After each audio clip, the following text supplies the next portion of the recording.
everyone, Eggenham here. We're near 6 months on from the election and a big question remains. Can any party, or either party, Labor or Liberal, actually fix our cost of living problem? Honestly, I'm not convinced either can.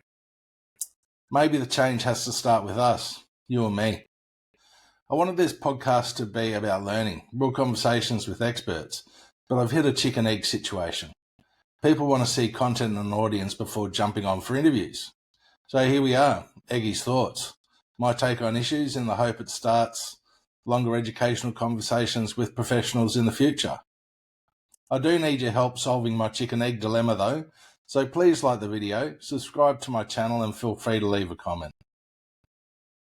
I originally intended to write about the cost of living this week, but my thoughts shifted or rather evolved into something broader. It's not just about prices or interest rates.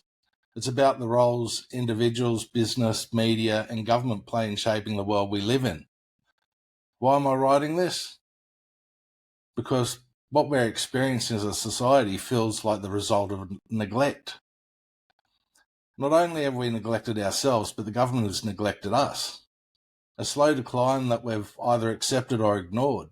It's as though many of us are living as though we're defeated, beaten, and don't know what to do, and instead of raising our standards, we're lowering them. Because let's be honest, it's easier to lower the bar than it is to raise it. When people feel anxious, they don't feel secure. And when people don't feel secure, they get angry, frustrated and negative. A society without stability becomes reactive, not proactive. And what people need now more than ever are real plans that provide hope, not hypocrisy. Is it any surprise that we're seeing the levels of crime we are in Australia today? Not really. In many ways, we're fueling it. From an education system that allows young people to avoid responsibility to a political system that seems incapable of accountability. We're not teaching people to take responsibility, we're teaching them to avoid it, to blame someone or something else. And what message does it send when our leaders, the people we elect, duck and weave through every interview, refusing to answer basic questions? Why would I feel any obligation to take responsibility when a politician doesn't have to? That's the old saying, what's good for the goose is good for the gander. Adam Smith's the father of modern economics, and he knew how important the individual was in creating a wealthy, prosperous nation. So let's go back to basics and look at the role individuals, business, the media, and the government all play in this economy. As a starting point, let's define the role of government according to Adam Smith. Smith's theory outlined the government's primary responsibilities as ensuring national security, maintaining civil society, providing access to education, healthcare, and infrastructure, regulating industries to ensure markets were competitive or are competitive, and most importantly, doing this with minimal interference in the market. It's important to stress Smith never advocated for no market interference, only minimal. He understood at times the government would need to step in to keep markets competitive. As much as he championed free trade, he acknowledged the need for tariffs, subsidies, or strategic protectionism in certain circumstances. At its core, Smith's vision was one of a mixed economy, capitalism blended with essential social supports. Competitive markets, in his view, meant the absence of monopolies and duopolies. For a market to be healthy, it had to be open and competitive. That's the only way it could truly serve individuals, communities, and the economy as a whole. So while capitalism drives innovation and growth, the social aspects of the economy, things like government-funded healthcare, education, and housing, were needed to support disadvantaged individuals. Why? Because for Smith, the wealth of a nation comes not from businesses, but from its people. Individuals start businesses. Those businesses, in turn, employ other individuals who contribute their knowledge, skills, and experience. That fuels productivity and growth. But people can't contribute if they don't feel safe, secure, healthy, and aren't educated. That's why investment in individuals, not just in business, is so important. When people feel stable and secure, they're more likely to take risks and start businesses. It's not a chicken or egg scenario. The person clearly comes before the business. Without an individual's idea and initiative, there is no business. Before Smith, the prevailing theory was mercantilism, an early form of capitalism that positioned business as a central source of national wealth. Under that model, wealth was expected to trickle down from business to individuals. Smith flipped that on its head. He argued that individuals create businesses, not the other way around, and that a prosperous nation is built from the ground up, not the top down. Of course, not everyone agrees with Adam Smith's perspective laid out in The Wealth of Nations, but whether you agree or not, his ideas form the foundation of modern economic thought, and they're as relevant today as they were in the 18th century. So now we have the basic idea of how Smithy saw government. Let's delve into the individual, business, media, and the government.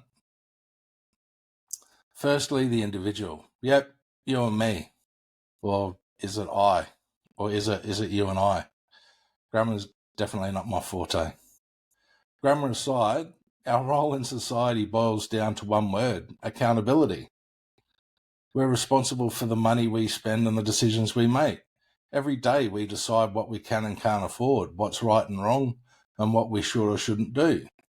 Whether it's buying groceries, borrowing money, or choosing where to shop. Those are our choices, not the government's, ours. If we're speeding, doing 100 in a 60 zone, that's not the government's fault, that's our decision. If we step onto the road without looking and get hit by a car, that's not on the speed limit or the council, it's on us. We didn't look properly. We didn't take care. We chose not to walk the extra 50, 100 or 200 metres to the crossing. We're in control of our own lives, not the government. The government doesn't tell us how to spend our money. It doesn't manage our household budgets or take out loans in our names. If we overextend ourselves financially and end up struggling, we can't blame the government or the bank. We signed the forms, we took the loan, we need to take steps to fix it. It's the same when it comes to the cost of living. If we think Coles and Woolies are price gouging, then we need to stop complaining and start acting. Ditch the convenience of the one-stop shop. We need to go find a local fruit and veg shop and a butcher to go shopping at. Yes, it's less convenient, but if we want change, we have to be the ones to drive it. Whinging about supermarket prices and still handing over our money to them achieves nothing. We're not being forced to shop there. If enough people stop spending at Coles and Woolies, they'll feel it, and they'll have to act. They'll drop prices to win customers back. That's how a market works. When politicians and economists talk about the market, they're talking about us, you and me. They're talking about the choices we make and the money we spend. Never forget you, your friends, your colleagues. We are the market. We all have different preferences and budgets and values, and that diversity is what creates competition and allows a variety of similar businesses to operate in the same market. That's the power we hold as individuals and as a collective or community. Too often we forget that we are the ones in control. We bitch and moan about Coles and Woolies when all we need to do if we're that unhappy is go elsewhere. Instead, it seems nowadays we want the government to fix it. Why? Because we want the convenience. It's hard and time-consuming to have to shop at multiple stores. It's time we got back to being accountable for our lives. Don't blame the bank if you're struggling financially because you have borrowed too much. You filled out the forms. You signed on the dotted line. You borrowed the money. No one's perfect. Mistakes are always made.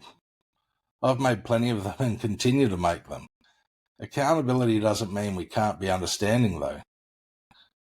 I have more respect for someone who stands up and says I screwed up than someone who lies, dodges or hides and waits to see if they'll get caught when the shit hits the fan.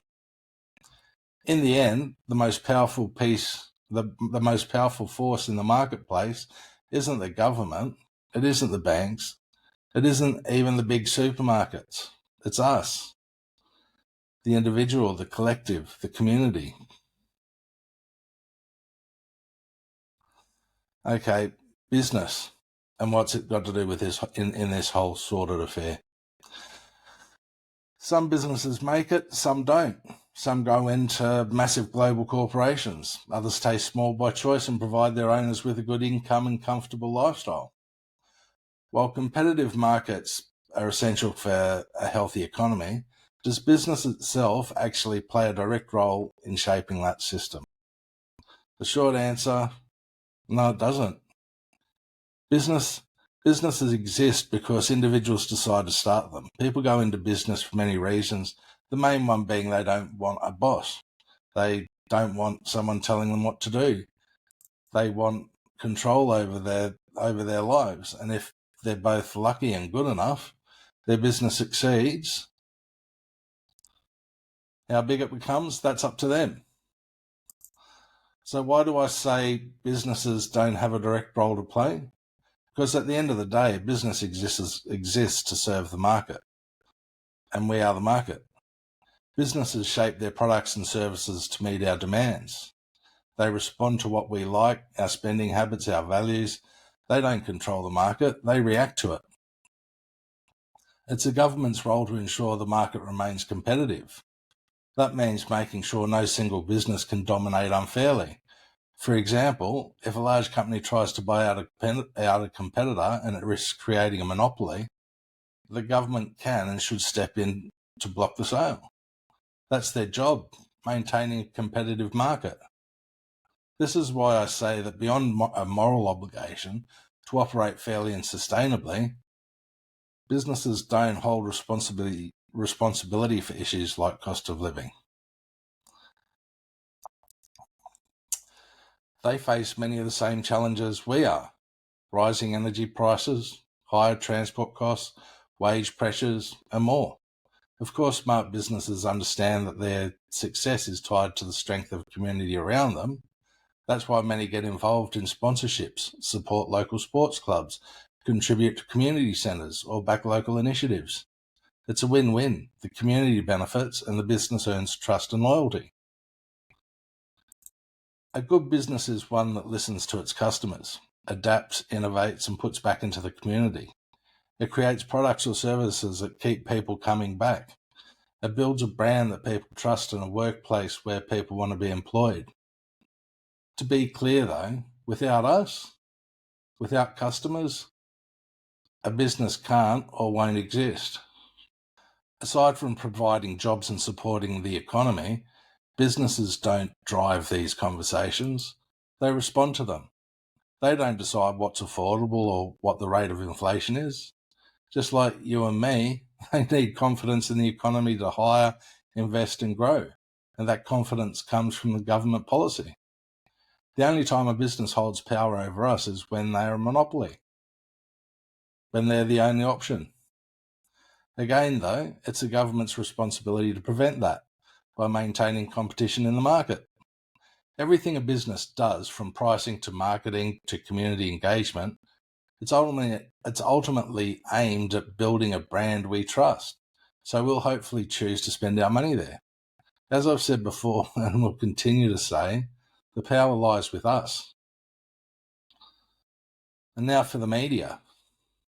I'll tell you why unbiased journalism really does matter, now more than ever. For a country and its markets to be truly healthy, we need a strong, independent and unbiased media. A media that holds governments, businesses and individuals to account through clear, uncompromising and factual reporting. Journalism at its best is not about opinion, it's about truth. It's about professionals who can put their personal views aside and report the facts as they are. But here's the problem. We're drowning in opinion. People often say, if you don't like the bias, don't watch it. Sounds simple, but the issue is that almost everything today is an opinion piece. What I'm doing here, it's an opinion piece. It's me sharing my thoughts, hoping to spark discussion and learn from professionals who know the topic better than myself in long format interviews. But Aggie's thoughts are still simply opinion.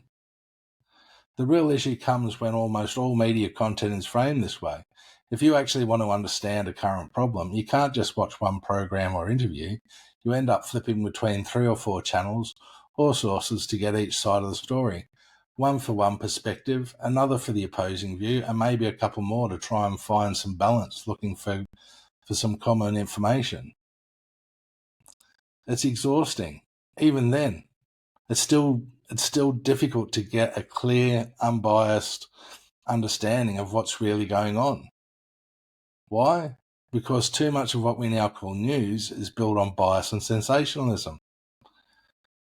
It's lowering the standard of journalism. Outside of a few short bulletins, most media today tell us what to think, not what's happening. It doesn't inform us so we can form our own views. It delivers ready-made narratives designed to reinforce what we already believe. That creates and supports anger and division, not conversation. We're told that traditional media is losing viewers to social media platforms like YouTube, TikTok, Instagram, Facebook, and X. If that's true, maybe the reason for the switch is because of content quality. It's repetitive, biased, sensational, and shallow. People are tuning out because they don't trust what they're watching. It's all noise. The public's left with 3 choices. Watch the content they think tells the truth. Spend time flipping between many different sources trying to piece together the facts of the story. And finally, just give up altogether, turn it off and disengage. Sadly, many people are choosing that third option, disengaging because they have so much going on in their life that the outside noise irritates them, angers and frustrates them, and they don't need that in their life. What's even more ironic is that whether it's traditional media or social media, everyone claims to be the only one telling the truth, the only unbiased source. Yet they're all clearly taking sides. Maybe the truth just isn't profitable. Neutrality and facts mustn't get clicks or views. Boring is bad. People want entertainment. But here's the reality: for a country to thrive economically, politically, and socially, it needs a media that is fiercely independent and refuses to play favourites. We need journalism that serves the public interest, not political or corporate agendas. One that reports facts without spin and holds all parties to account, regardless of their affiliations or ideologies. Because without trust in our media, accountability fades and people aren't held to account, especially governments. So no matter how outdated it sounds, we still need old-fashioned journalism, the kind that challenges power, asks questions, checks facts, challenges our thinking and leaves the opinions at the door. So what about the government? Earlier I mentioned what Adam Smith saw as the basic role of government: protect the nation, maintain civil society, provide public goods like education, healthcare and infrastructure, and ensure fair competitive markets. Using that foundation, how well is our government actually performing in the areas that matter most? Health, education, infrastructure and market competition. The kinds of things that sit at the core of the cost of living debate. Health. How's our health system? Not good.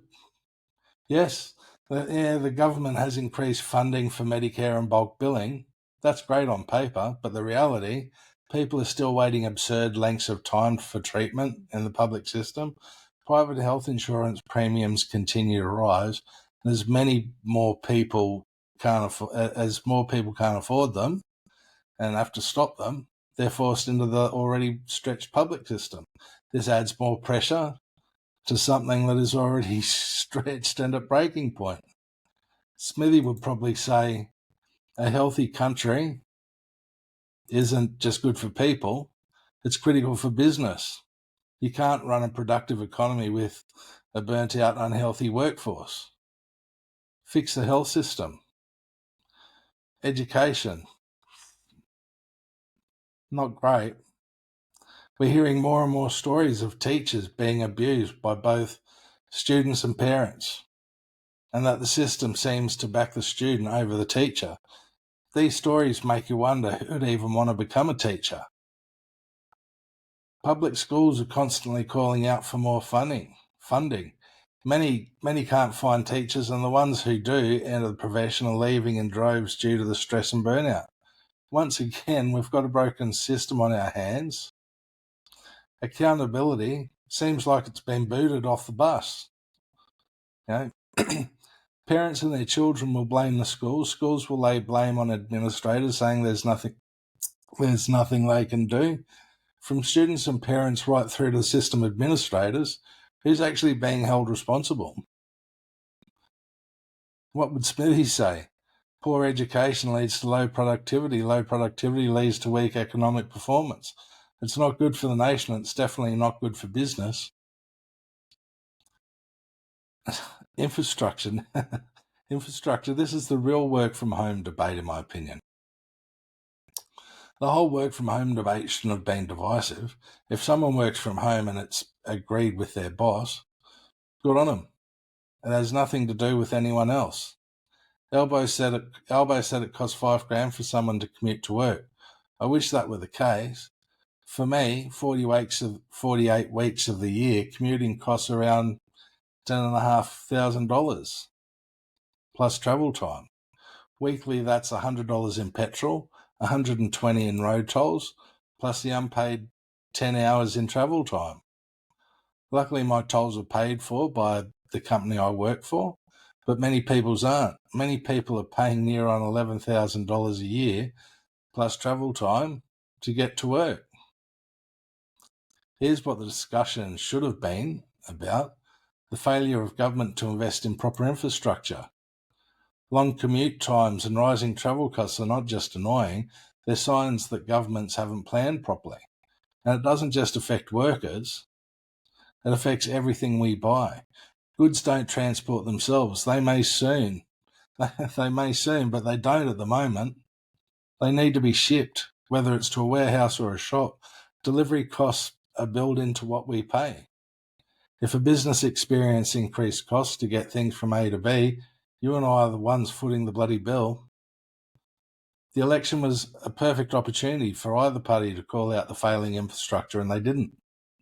They ran with the work from home argument because it's emotional and doesn't require a fix.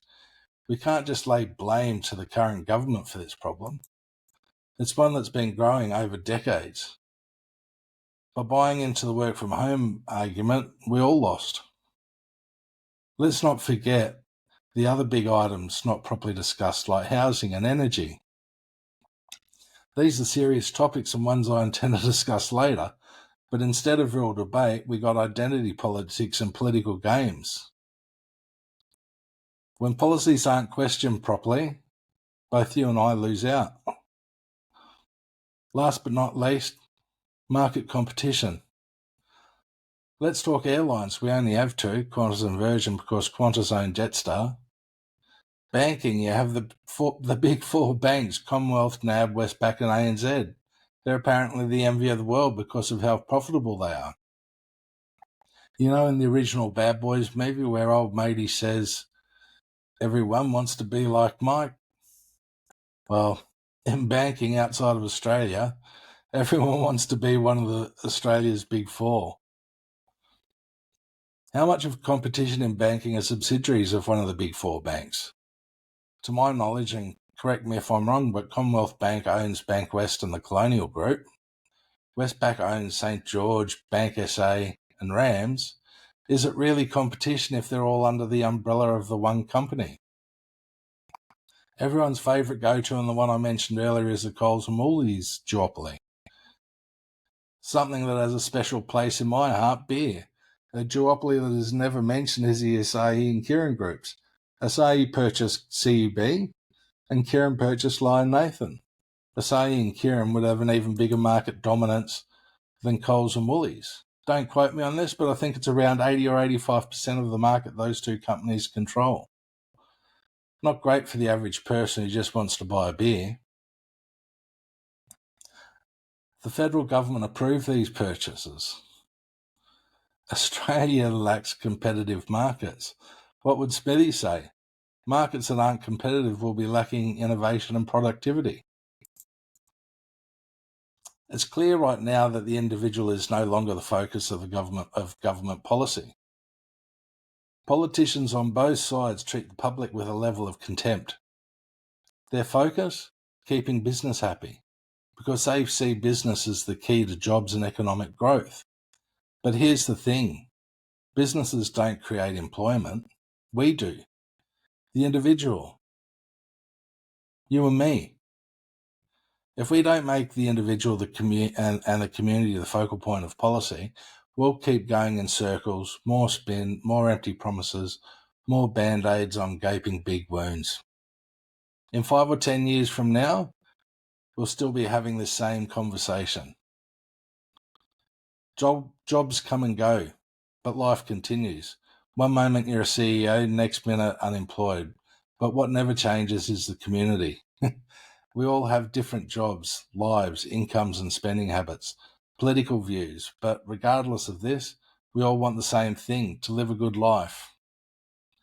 If you're a CEO, MD, manager of some description, if you have a role in making decisions for business, maybe ask yourself if this is what's best for the community.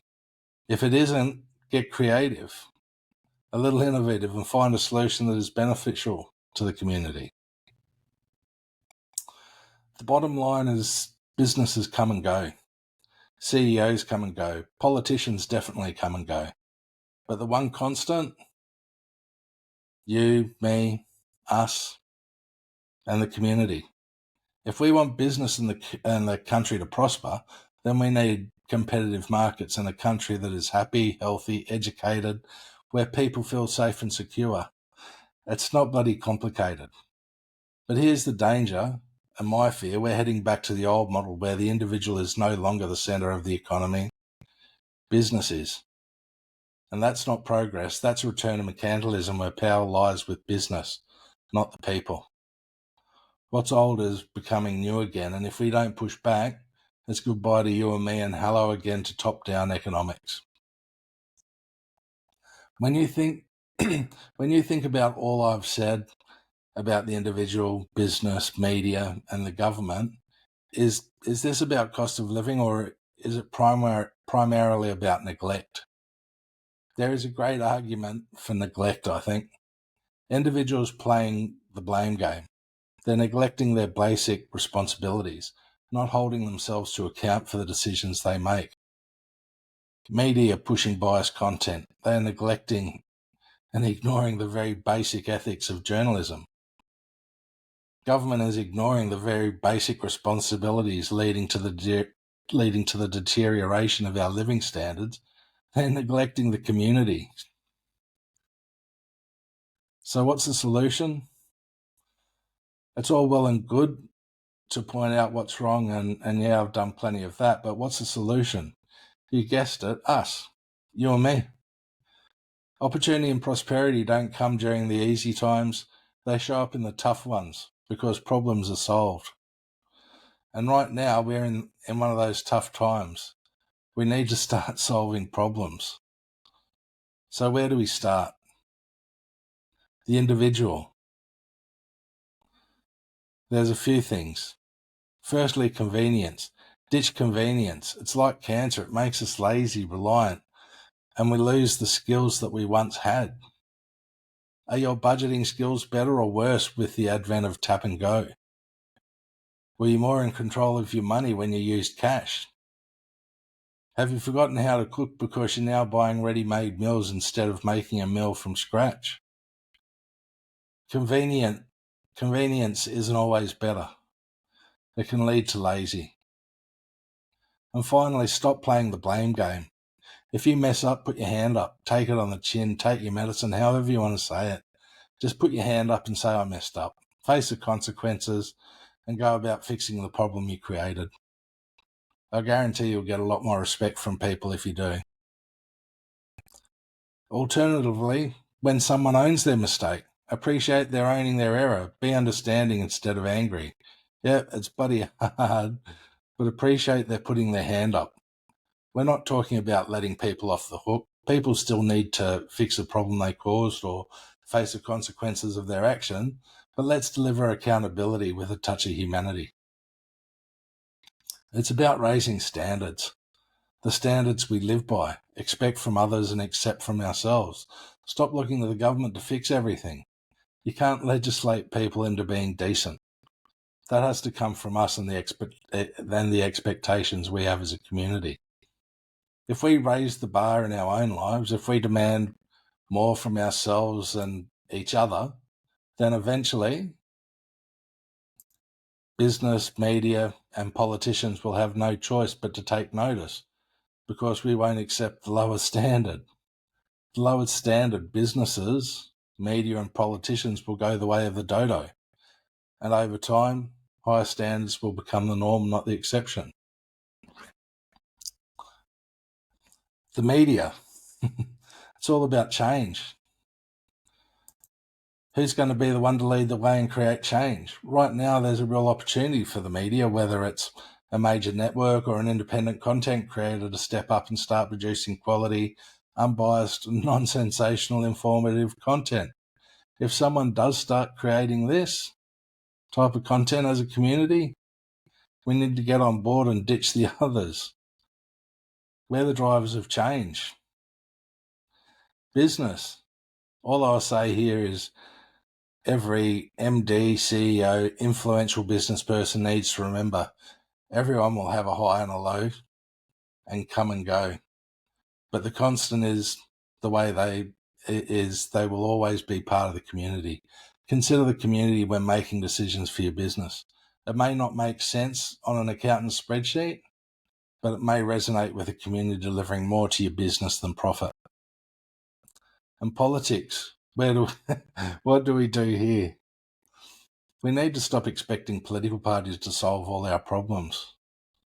We set the standards we accept in society. We set the standards we accept in society, not the government.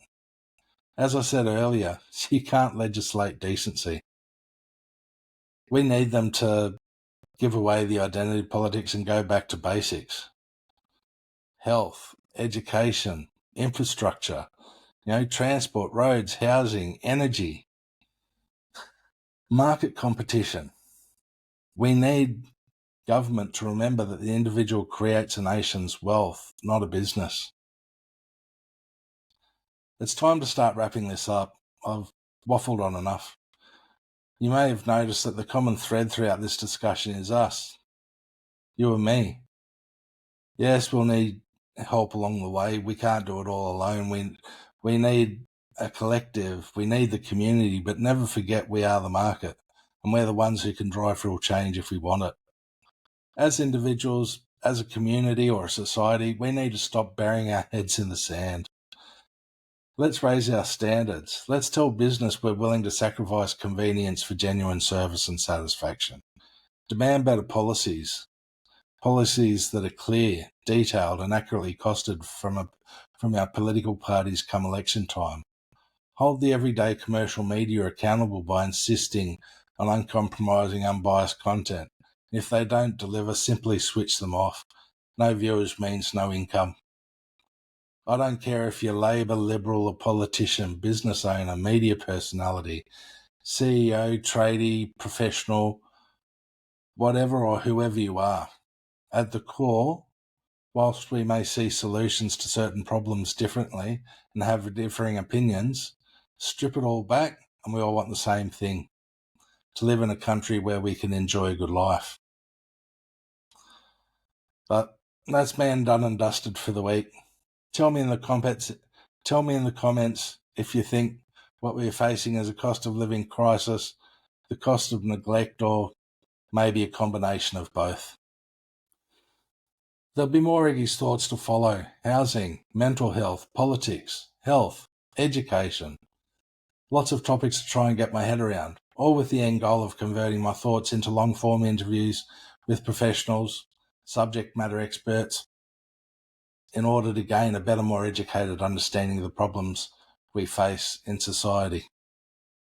If they educate me in educating Eggenham on the topic, then all those that watch will also be educated. We'll all understand the problem better and push for better solutions. Egg and ham, hopefully delivering less opinion, less sensationalism, and more education. Maybe my tagline could be egg and ham, where boring means better. If you like this video and you want to hear more, hop on board the egg and ham train by giving me the thumbs up and hitting the subscribe button. Until next time though, it's adios, au revoir, auf Wiedersehen, sayonara, or in old school Australian, see you around like a risole. You.